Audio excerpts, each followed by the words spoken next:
el inicio de la OPEP.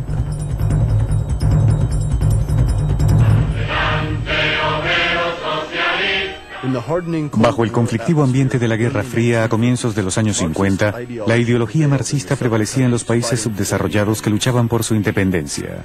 La revolucionaria Cuba se convirtió en modelo para los movimientos guerrilleros que se desarrollaban en Latinoamérica, mientras antiguas potencias coloniales europeas enfrentaban guerras de liberación en sus colonias foráneas.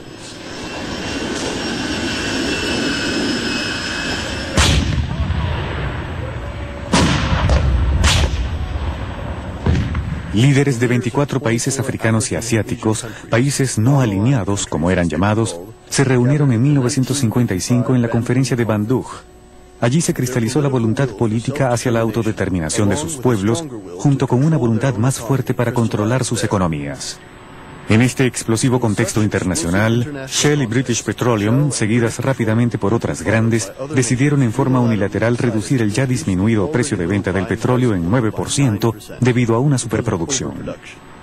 Esta decisión provocó la ira de los países productores en vías de desarrollo, ya que el petróleo era su principal fuente de ingresos.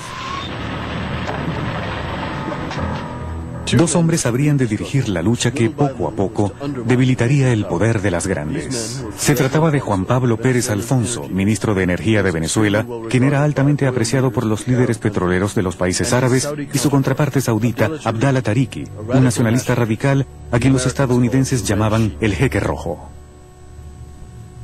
Tariki y Pérez Alfonso establecieron de inmediato el objetivo principal de oponerse a la caída de los precios del petróleo. Recíprocamente, la cuota de beneficios de los países productores tenía que aumentar, ya que era muy baja. Una vez que estos objetivos fueron claramente establecidos, se hizo un anuncio en el primer Congreso Árabe del Petróleo, en El Cairo, donde Pérez Alfonso se invitó a sí mismo, ya que era venezolano y no árabe. Durante el Congreso y fuera de él, se llevaron a cabo reuniones secretas. Ahora, ¿por qué eran secretas? Porque en ese tiempo estos países les temían a las naciones occidentales y el poder de sus compañías petroleras, que habían enviado a representantes suyos al Congreso y que supervisarían las reuniones entre los diferentes estados. Estos dos hombres organizaron reuniones secretas a las que también asistieron los iraquíes, los cuvaitíes y los iraníes. Y es aquí donde decidieron hacer un pacto, que fue llamado el Pacto de Mahdi, llamado así por el balneario egipcio donde se realizó. En él establecieron claramente que reaccionarían si el precio del petróleo era reducido de nuevo. Por supuesto, las grandes no tomaron estas advertencias en serio. El 10 de septiembre de 1960, un año después de la reunión secreta de Mahdi, los representantes de los países que firmaron el pacto, Arabia Saudita, Irak, Irán, Kuwait y Venezuela, se reunieron de nuevo en Bagdad. Después de 4 días de acaloradas discusiones ocasionales, los delegados acordaron finalmente crear una asociación dirigida a defender sus intereses comunes. Sería llamada OPEP, Organización de Países Exportadores de Petróleo. La tarea principal de los países miembros, como lo es hoy en día, era establecer un precio de venta común para el petróleo. En los países occidentales, la creación de la OPEP fue ignorada, desestimada o vista con escepticismo. El Washington Post escribió que la OPEP era un conglomerado belicoso de emiratos, jinetes de camellos y repúblicas bananeras. Los círculos petroleros predijeron que duraría solo unos pocos meses antes de que se disolviera. No obstante, a más de 40 años después de su creación, la OPEP aún es uno de los más importantes protagonistas en el escenario petrolero internacional.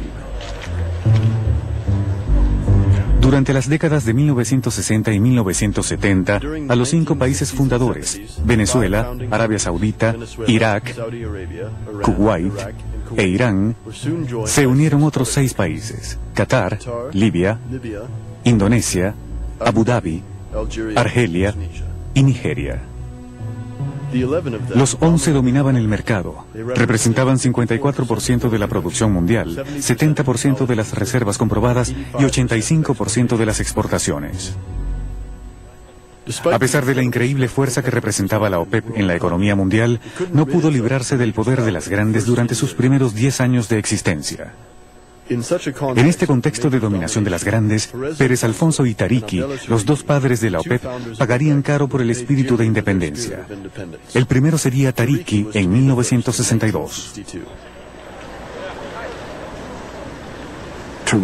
Tariki tenía reputación de ser antiestadounidense, y una de las razones por tener esa reputación es que quería una proporción mayor del valor económico del petróleo para su país. Era un hombre radical.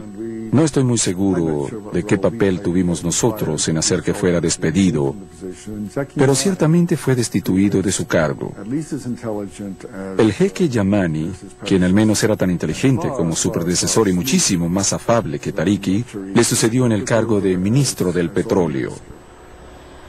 El jeque Yamani, el hombre de la sonrisa eterna, era un abogado experimentado y un astuto diplomático. Durante 20 años fue una de las figuras claves de la OPEP. Siempre creí en la evolución. No creo en la revolución. Y no se puede nacionalizar el precio del petróleo así nomás, a no ser que se cuente con el potencial humano, la experiencia y la habilidad para lograrlo. Nosotros no contábamos con eso, así que opté por una posesión gradual de nuestros recursos petroleros. En 1963, Pérez Alfonso, desilusionado al ver a la OPEP desgastarse en asuntos intrascendentes e intrigas de palacio, en lugar de dedicarse a la emancipación del tercer mundo, renunció apenas un año después que su amigo Tariki fuera destituido. En lo sucesivo, Pérez Alfonso decidió actuar al margen de la OPEP, que se convirtió en su remordimiento de conciencia, luchando arduamente por el medio ambiente y el ahorro de energía. La nacionalización del petróleo. Durante la década de 1960, el conflicto entre el norte y el sur empeoró. En este contexto, el petróleo se convirtió en un objetivo capital, tanto en el plano político como en el económico. 3 países árabes miembros de la OPEP, Argelia, Libia e Irak, constituirían la vanguardia de la lucha por venir. A diferencia de Arabia Saudita e Irán, vistos como títeres en las manos del enemigo imperialista, estos países profesaban una ideología revolucionaria y sus líderes respectivos, Boumediene, Gaddafi y Saddam Hussein, eran impulsados por un odio visceral antioccidental. La determinación de los 3 rápidamente sacudió y despertó a la OPEP del entumecimiento. Argelia, un miembro reciente que se había unido a la OPEP en 1969, lideró esta cruzada del petróleo. A diferencia de otros países de la organización, Argelia obtuvo su independencia en 1962 a través de las armas, luego de una dura y larga guerra de 7 años contra Francia. De manera que para este recién liberado país, su fervor revolucionario era su principal activo, el cual Argelia decidió dedicar al petróleo del Sahara, su mayor riqueza.